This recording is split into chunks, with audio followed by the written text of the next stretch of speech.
ഇതിനായിട്ട് 1/2 cup green peas.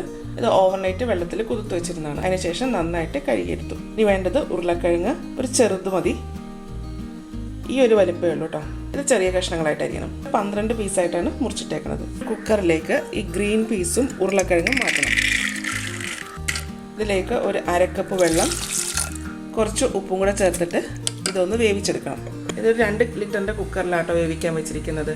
അപ്പോൾ full ഫ്ലെയിമിൽ ഒരു വിസിൽ, അതിനുശേഷം ഇത് ഓഫാക്കിയിടാം. എന്നിട്ട് ഫുൾ പ്രഷർ പോയതിന് ശേഷം വേണം ഇത് ഓപ്പൺ ആക്കാനായിട്ട്. അപ്പോഴത്തേക്ക് നമ്മുടെ ഗ്രീൻ പീസും ഉരുളക്കിഴങ്ങും വെന്തിട്ടുണ്ടാവും.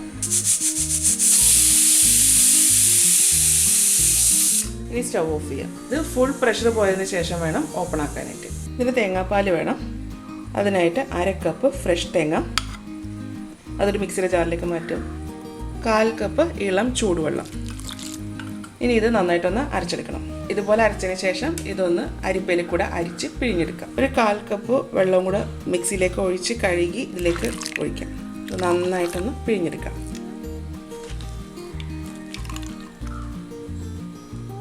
ഇനി ഇതിലേക്ക് മീഡിയം വലുപ്പത്തിലുള്ള ഒരു സവാള ചെറുതായിട്ട് അരിഞ്ഞത്, 8 വെളുത്തുള്ളി ചതച്ചത്, കുറച്ച് കറിവേപ്പില. ഇനി നമുക്ക് കറി ഉണ്ടാക്കി തുടങ്ങാം. ഇതിനായിട്ടൊരു പാത്രം ചൂടാക്കിയതിന് ശേഷം 2 ടേബിൾ സ്പൂൺ വെളിച്ചെണ്ണ.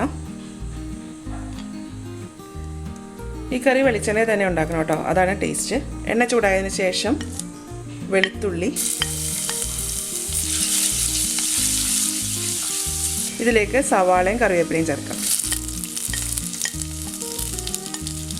ഇനി ഇത് എണ്ണയിൽ നന്നായിട്ടൊന്ന് വഴറ്റണം. സവാള ഒന്ന് വാടി വന്നിട്ടുണ്ട്. ഇനി ഇതിലേക്ക് പൊടികളെല്ലാം ചേർക്കാം.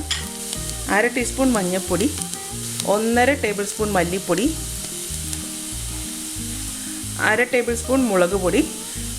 എരിവ് അധികം വേണമെന്നുണ്ടെങ്കിൽ 1 ടേബിൾ സ്പൂൺ വരെ ചേർക്കാം കേട്ടോ. 1/2 ടീസ്പൂൺ കുരുമുളക് പൊടി. ഇത്രയും ചേർത്തതിന് ശേഷം ഇതെല്ലാം ഈ എണ്ണയിലൊന്ന് മൂപ്പിക്കണം.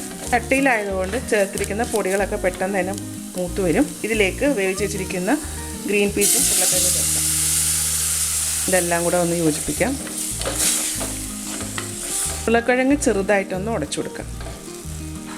അപ്പോൾ കറിക്ക് നല്ല കൊഴുപ്പുണ്ടാവും. ഇതിലേക്ക് ഒരു 1/4 കപ്പ് വെള്ളം കൂടി ചേർക്കാം. വെള്ളം ഒഴിക്കുമ്പോൾ തിളപ്പിച്ച വെള്ളമായിരിക്കണം. നമ്മൾ ചേർത്തിരിക്കുന്ന ആ മസാല ഈ ഗ്രീൻ പീസിലേക്ക് ഒന്ന് പിടിക്കാൻ വേണ്ടിയിട്ടാണ്. അതൊന്ന് തിളക്കട്ടെ. ഒരു ഫ്ലെയിം ഒന്ന് കൂട്ടി വെക്കാം. ഇത് നന്നായി തിളച്ചിട്ടുണ്ട്. തിളച്ചതിന് ശേഷം സ്റ്റൗവിൻ്റെ ഫ്ലെയിം നന്നായിട്ട് കുറച്ചിക്കാം. ഇതൊന്ന് ഇളക്കിക്കൂടാം. ഇതിലേക്ക് എടുത്തു വെച്ചേക്കണ തേങ്ങാപ്പാൽ ഒഴിക്കാം. ഇതൊന്ന് തിളയ്ക്കണം. ഇങ്ങനത്തെ തേങ്ങാപ്പാലായതുകൊണ്ട് തിളച്ചാലും പിരിഞ്ഞൊന്നും പോകത്തില്ല. ഇതിലേക്ക് 1/2 ടീസ്പൂൺ ഗരം മസാല പൗഡർ. ആദ്യമേ തന്നെ ഗരം മസാല ചേർക്കുകയാണെന്നുണ്ടെങ്കിൽ അത് തിളയ്ക്കുമ്പോൾ അതിൻ്റെ മണം പോകും. പെരിഞ്ജീരകം പൊടിച്ചത് 1/2 ടീസ്പൂൺ. നന്നായിട്ടൊന്ന് തിളയ്ക്കണം. ഇതിൻ്റെ അകത്ത് കുറച്ച് ഉപ്പ് കുറവുണ്ട്, അപ്പോൾ കുറച്ച് ഉപ്പ് ചേർക്കാം. ഇനി ഇത് തിളച്ചാൽ മതി. ഇപ്പോൾ കറി നന്നായിട്ട് തിളച്ചിട്ടുണ്ട്. സ്റ്റൗ ഓഫ് ചെയ്യാം. ഇനി ഇതിലേക്കൊന്ന് വറുത്തിടണം. കടുക് വറുക്കുന്നതൊക്കെ ഓരോരുത്തരും ചെയ്യുന്ന പോലെ തന്നെ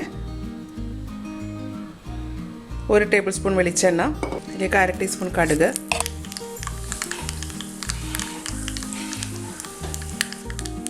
2 ചെറിയുള്ളി കുഞ്ഞിതായി അരിഞ്ഞത്, ഒരു വറ്റൽമുളക്, ഇച്ചിരി കറിവേപ്പില.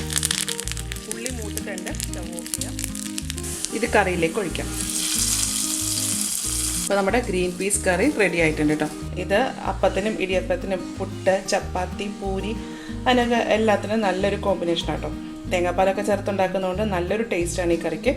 നല്ല എളുപ്പമല്ലേ ഉണ്ടാക്കാനായിട്ട്. അപ്പോൾ ഇതുപോലെ ഒന്ന് എല്ലാവരും ഒന്ന് ഉണ്ടാക്കി നോക്കൂ കേട്ടോ. ഉണ്ടാക്കി നോക്കിയിട്ട് ഇതിൻ്റെ അഭിപ്രായം എൻ്റെ കമൻറ്റ് ബോക്സിൽ ഇടുക. എൻ്റെ ചാനൽ ആദ്യമായിട്ടാണ് കാണുന്നതെങ്കിൽ സബ്സ്ക്രൈബ് ചെയ്യുക. വീഡിയോ ഇഷ്ടമായിരുന്നുണ്ടെങ്കിൽ ലൈക്ക് ചെയ്യുക, ഷെയർ ചെയ്യുക.